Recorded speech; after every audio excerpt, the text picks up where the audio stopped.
नमस्कार। वैदिक एस्ट्रो केंद्र में आपका हार्दिक स्वागत है। और इस कार्यक्रम में जो हम आपके साथ बात कर रहे हैं ये मासिक राशिफल जो कि अप्रैल 2022 का है उसके विषय में बात कर रहे हैं। और अभी जो बात करेंगे वो विशेष रूप से धनु लगन के जो जातक हैं, सैजिटेरियस एसेंडेंट बेस्ड जो जातक हैं, उनके मासिक राशिफल अप्रैल 2022 की बात करेंगे। और आपको बताना चाहेंगे कि आप धनु लगन के जो जातक हैं,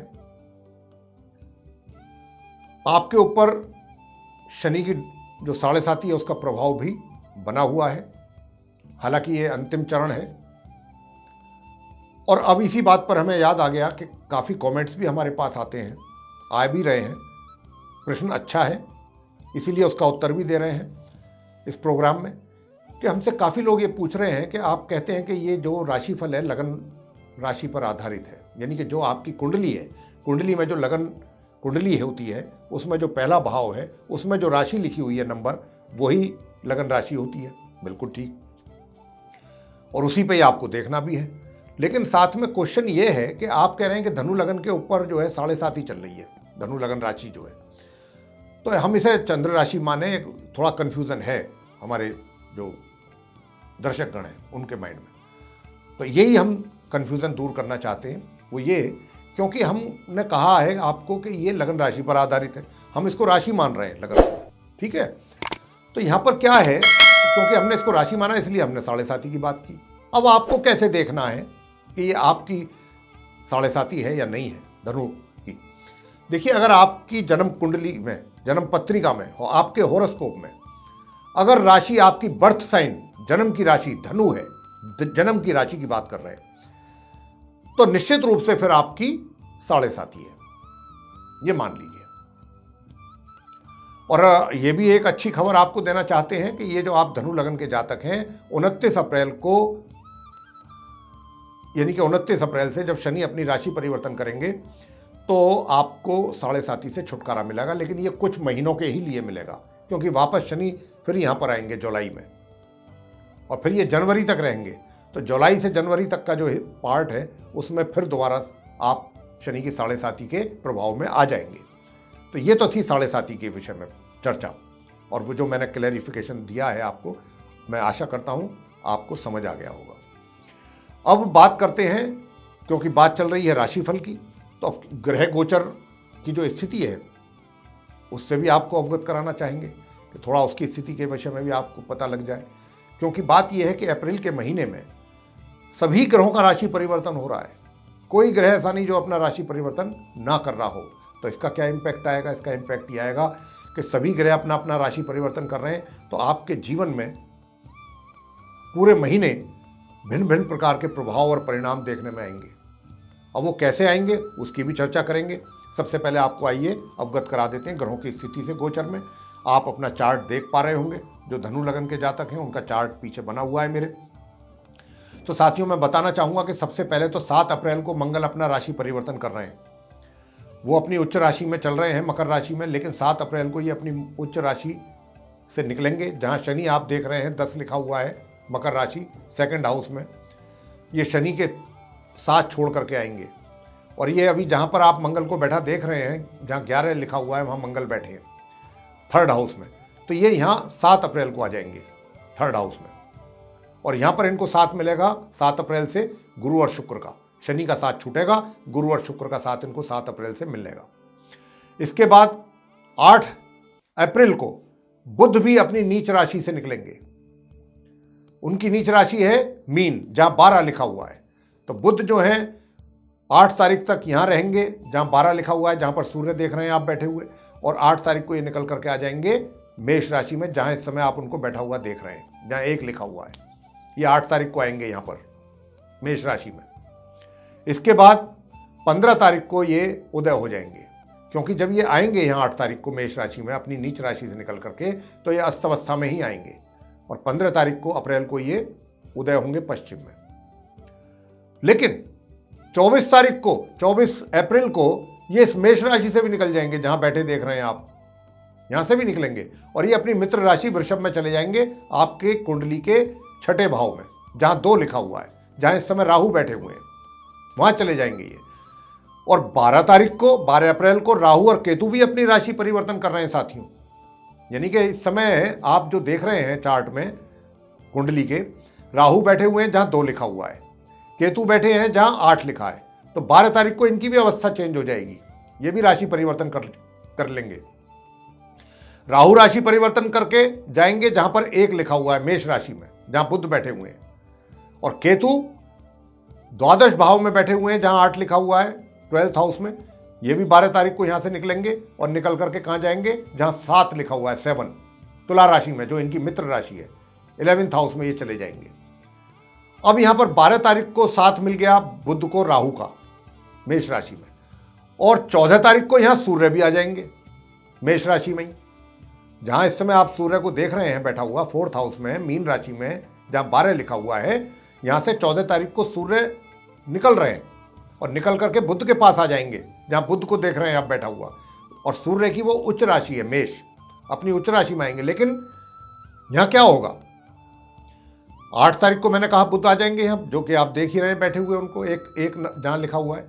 12 को यहाँ राहु भी आ जाएंगे, बुध और राहु परम मित्र हैं, ठीक है, अच्छा है, कोई दिक्कत नहीं। लेकिन सूर्य भी आ जाएंगे 14 तारीख को। तो राहु और सूर्य की युति अच्छी नहीं मानी जाती, उनका संबंध शुभ नहीं माना जाता किसी भी दृष्टिकोण से। और यहां पर ये 3 ग्रहों का योग बनेगा।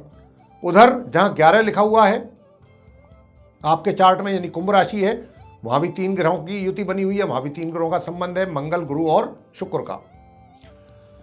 तो इस प्रकार ये स्थिति रहेगी। लेकिन शुक्र भी क्या होगा, 27 अप्रैल को शुक्र भी वहां से निकल जाएंगे जहां 11 लिखा हुआ है, और वो अपनी उच्च राशि मीन में चले जाएंगे जहां 12 लिखा हुआ है, वहां जाएंगे 27 अप्रैल को। और 13 अप्रैल को गुरु भी यहां पर आ जाएंगे अपने ही घर में, अपनी राशि में जहां 12 लिखा हुआ है। गुरु 13 अप्रैल को आ जाएंगे, बाद में 27 को फिर शुक्र आएंगे 27 अप्रैल को। तो वहां फिर क्या होगा, 13 अप्रैल तक तो मंगल, गुरु और शुक्र का साथ रहेगा, और 13 अप्रैल से मंगल और शुक्र अकेले रह जाएंगे, गुरु आगे चले जाएंगे 12 लिखा हुआ है जहां अपने घर में, अपनी राशि 4th हाउस में। और शुक्र भी 27 को फिर वहीं चले जाएंगे 4th हाउस में जहां 12 लिखा हुआ है, गुरु के साथ बैठेंगे जाके। तो यहाँ मंगल अकेले रह जाएंगे। लेकिन 29 अप्रैल को जहां पर आप शनि को देख रहे हैं बैठा हुआ, जहां 10 लिखा हुआ है, 2nd हाउस में, अपनी राशि में बैठे हैं मकर में, ये भी 29 अप्रैल को इस राशि से निकलेंगे। ये भी राशि परिवर्तन करेंगे माह के अंत में 29 अप्रैल को। और कहाँ आ जाएंगे, अपनी स्वयं की राशि कुंभ में जहां मंगल बैठे हुए हैं। तो शनि और मंगल का साथ बनेगा 29 अप्रैल से, जो कि अच्छा नहीं माना जाता किसी भी लिहाज से। तो इस प्रकार की स्थिति रहने वाली है साथियों। अब इनका किस प्रकार का आपके ऊपर प्रभाव पड़ेगा, आइए जानते हैं। तो ये तो हम पहले ही बता देते हैं, आपको बता चुके हैं कि शनि की जो 7.5 का प्रभाव है वो 29 अप्रैल से समाप्त हो जाएगा, कोई अगले कुछ महीनों तक के लिए आपके जीवन में। तो आइए अब बात करते हैं सबसे पहले आपके प्रोफेशन को लेकर के, करियर को लेके, व्यवसाय, एक ही बात है, व्यवसाय कह लें, करियर कह लें या प्रोफेशन, कि आप धनु लगन के जातकों का ये अप्रैल का महीना, इतनी ज़बरदस्त जो ग्रहों की स्थिति बदल रही है उसके आधार पर कैसा चलने वाला है। तो आपको बताना चाहता हूँ साथियों कि एक तो शनि का प्रभाव पूरे महीने तकरीबन 29 अप्रैल तक 7.5 का, तो मानसिक तकलीफें तो रहेंगी आपको। दूसरी बात, आप कई बार क्या होगा, कार्य क्षेत्र में है, चाहे रोजगार या व्यापार, कहीं पर भी ये आप अनुभव करेंगे ऐसा, और पहले से चल भी रहा है आपके साथ, कि आप कहना कुछ चाहते हैं, मुंह से कभी कभी निकल कुछ और जाता है। यानी कि जो आप कहना नहीं चाहते वो आपके मुंह से निकल जाता है। और कई दफ़ा क्या होता है कि जब इस प्रकार की बात मुंह से निकल जाती है, ना चाहते हुए भी कोई बात, तो उसका इम्पैक्ट भी गलत होता है, प्रभाव उसका गलत पड़ता है। तो उसके कारण भी कई बार आपको नुकसान हो जाता है, चाहे आपकी इमेज को नुकसान पहुंचे, चाहे वैसे आपको नुकसान पहुंचे। एक तो वो भी कारण बना हुआ है, ये शनि की 7.5 के कारण ही है। कहीं ना कहीं कुछ ना कुछ आपके मुंह से ऐसा निकल जाता है कि जो आपके अपने लिए ही परेशानी का कारण बनता है। और दूसरी बात यह है कि देखिए, महीने की 1 तारीख से ही, और विशेष रूप से माह के मध्य तक, तो मैं कहूँगा खास तौर से परेशानियां अधिक रहेंगी आपके चारों कार्य क्षेत्र में, चाहे आप व्यापार करते हैं और चाहे आप रोजगार में हैं। यानी कि आप इतने परेशान रहेंगे इन 15 दिनों में, पहले 15 दिनों में महीने के, कि आपको समझ नहीं आएगा कि मैं कहाँ क्या स्टेप लूँ, क्या एक्शन लूँ, कैसे करूँ, क्या ना करूँ। थोड़ा कंफ्यूज भी हो जाएंगे। लेकिन मैं यहाँ पर आपको व्यक्तिगत तौर पर यह सलाह देना चाहता हूँ कि आपको कंफ्यूज होने की आवश्यकता नहीं है, क्योंकि मैंने जैसा कहा कि ग्रह सभी अपनी अपनी राशियाँ परिवर्तन कर रहे हैं। 13 तारीख को गुरु का आपके ऊपर विशेष उनकी कृपा होने जा रही है। 13 तारीख से ये 12-13 दिन का जो प्रॉब्लम है आपके कार्य क्षेत्र में, बस इसको किसी तरह से आप फेस करें, पेशेंस के साथ, धैर्य के साथ, समझदारी सूझबूझ के साथ निकालिएगा। और उसके बाद जो है 13 अप्रैल से गुरु बृहस्पति का आपके ऊपर विशेष कृपा मिलने वाली है आपको। तो उसकी कृपा मिलने से क्या होगा, आपको काफ़ी सुकून मिलेगा अपने कार्य क्षेत्र में। जो चीज़ें अननेसेसरीली आपको परेशान हो रहे थे, आप जिन चीज़ों के वजह से, वो चीज़ें समाप्त करेंगे गुरु, उनमें कमी लाएंगे, तो आपको काफ़ी राहत दिलाएंगे गुरु। माह के जो मध्य से माह के अंत के बीच का जो समय होगा, इसमें ये चीज़ आप नोट कर लीजिए, इसमें आपको काफ़ी सुकून मिलेगा और जो परेशानी आपके लिए चल रही थी उन परेशानियों में भी कमी आएगी।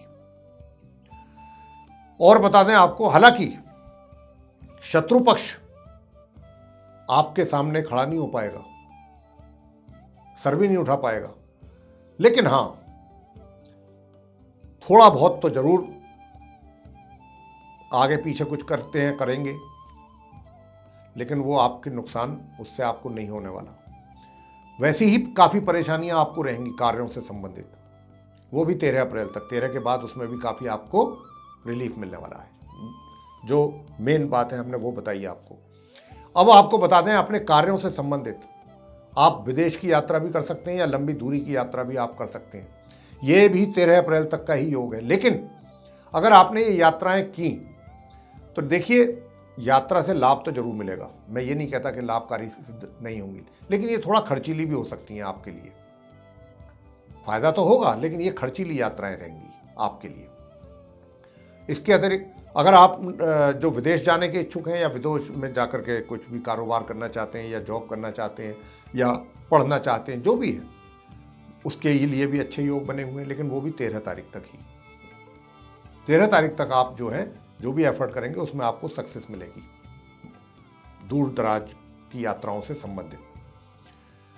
अब आपसे बात करेंगे कि देखिए, सुख सुविधाओं की स्थिति कैसी रहेगी, धन के आगमन की स्थिति कैसी रहेगी, वित्तीय स्थिति कैसी रहेगी आपकी इस माह। तो वित्तीय स्थिति आपकी जो मैं देख पा रहा हूं वो अच्छी रहने वाली है।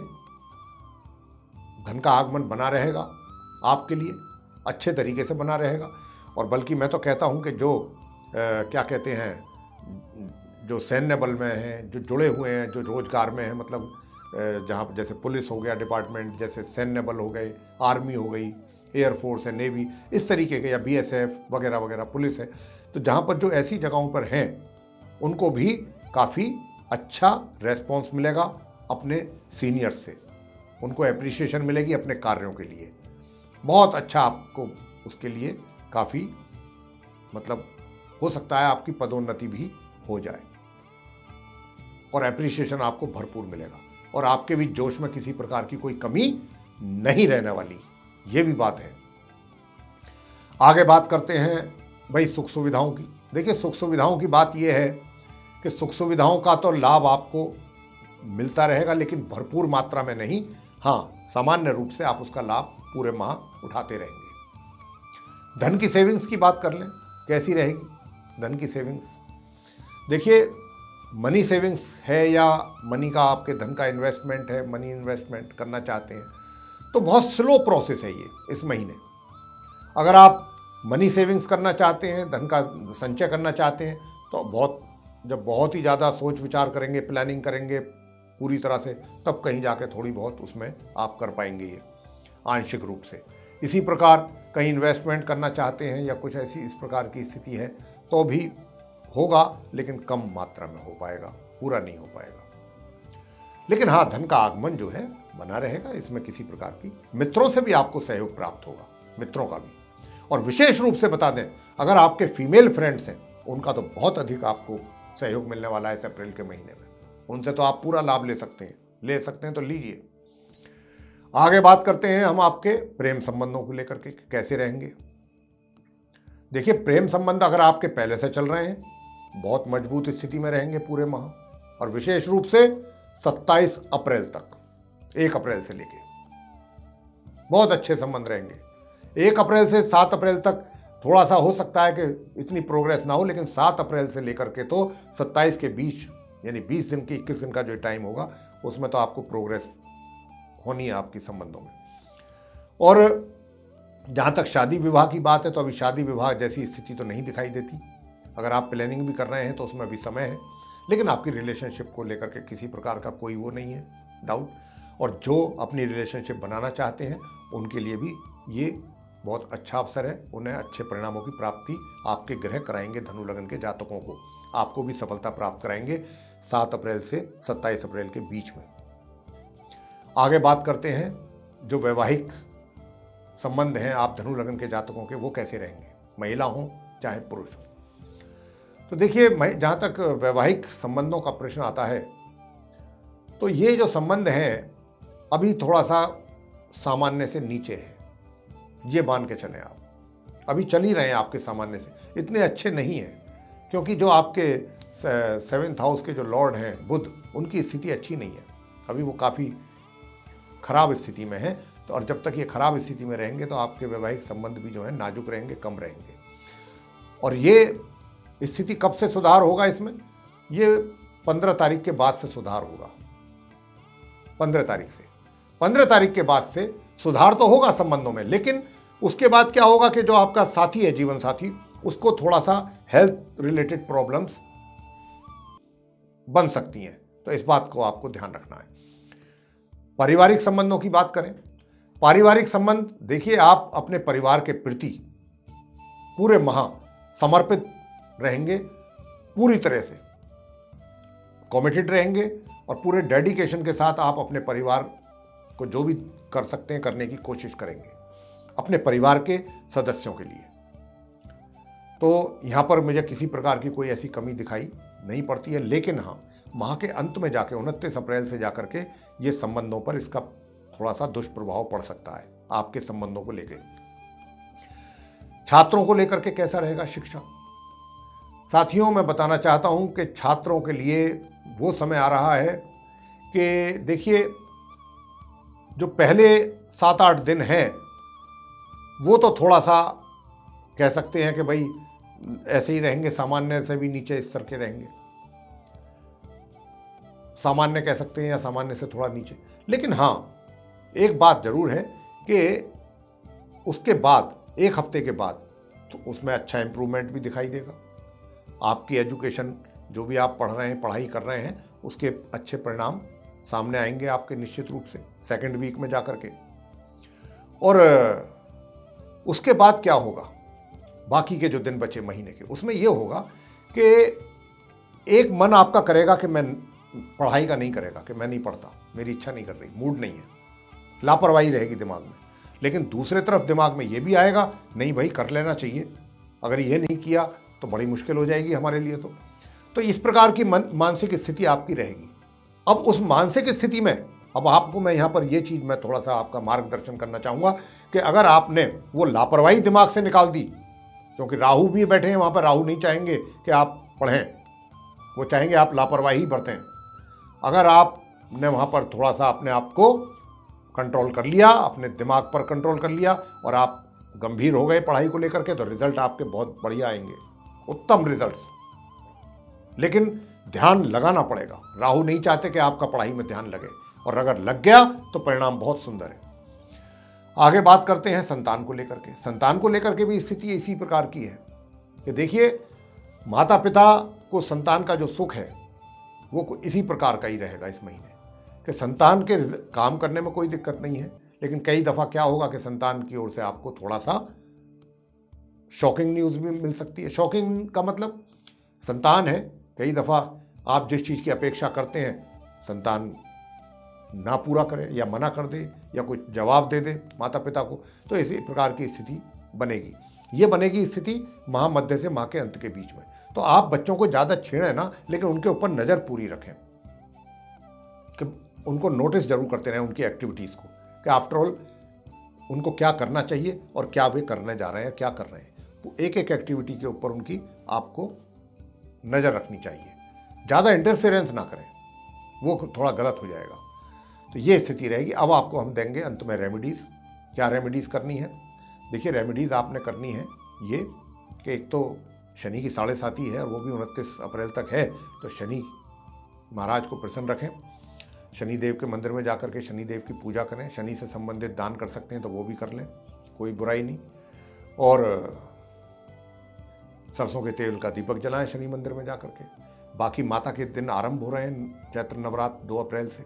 ये पूरा महीना माता का है। माता की भक्ति करिए श्रद्धा के साथ। मैं तो सभी राशि के जातकों से ये बात कह रहा हूँ, माता को जितना प्रसन्न करेंगे आप दुर्गा सप्तशती का पाठ करें, दुर्गा सूक्तम का पाठ करें, दुर्गा चालीसा का पाठ करें, चंडी का स्तोत्र करें, अर्गला स्तोत्र करें सब कुछ। माता की भक्ति करें, माता को प्रसन्न करें। जितना उनको प्रसन्न करेंगे कष्ट उतने ही आपके समाप्त होंगे। पूरे महीने लीजिए लाभ इसका। और एक सूर्यदेव को जल देना ना भूलें, बस इतना काम करें सुबह को स्नान के बाद। तो मेरे प्रिय साथियों, ये था आप धनु लगन के जातकों का मासिक राशिफल अप्रैल 2022 का, जिसकी हम चर्चा कर रहे थे आपके साथ। आपको पसंद आया है तो इसको लाइक करना ना भूलें। साथ ही चैनल को भी सब्सक्राइब जरूर करें और अधिक से अधिक मात्रा में इस वीडियो को शेयर कर लें ताकि दूसरे लोग भी इससे लाभ ले सकें। और अंत में हम आपसे ये कहना चाहते हैं कि अगर आप चाहते हैं कि हमारे वीडियोज़ आप तक डायरेक्ट पहुँचें और हमारे वीडियोज़ की नोटिफिकेशंस भी आप तक पहुँचे और आप उनका भी लाभ ले सकें आने वाले समय में नए वीडियोज़ का, नए कार्यक्रमों का, तो आप बेल आइकन जरूर दबाएं। यही हमारी आपसे आग्रह था। इसी के साथ बहुत बहुत धन्यवाद। जय माता दी।